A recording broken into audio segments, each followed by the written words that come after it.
وی د غرونو زه خو چونکې په سواد کې پاتې کېږم نو د غرونو علاقو کې په دې یخنۍ کې ګیا نه وي واورې پروتې وي نو هغې چې کوم دی نو د اوړي ګیا جمع کړي نو هغه اوچوي هغه د څاروو له ورکوي نو چې ته داسې شوي وو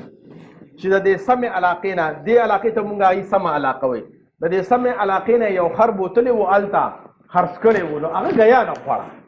چې ګیا نه خوړ نو سړی ډېر خفه و چې ګیا نه خوړ نو ډېر ډاکټران پرې پوه نه شو نو یو هوښیار سړي ورته ویل چې ګوره څه کار دی ده ته شنې چشمې واچوی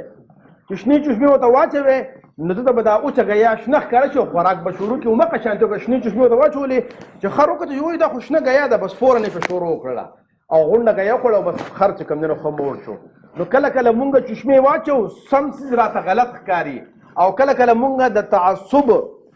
او د بدنیتۍ چشمې واچو او ټیک څیز راته غلط ښکاري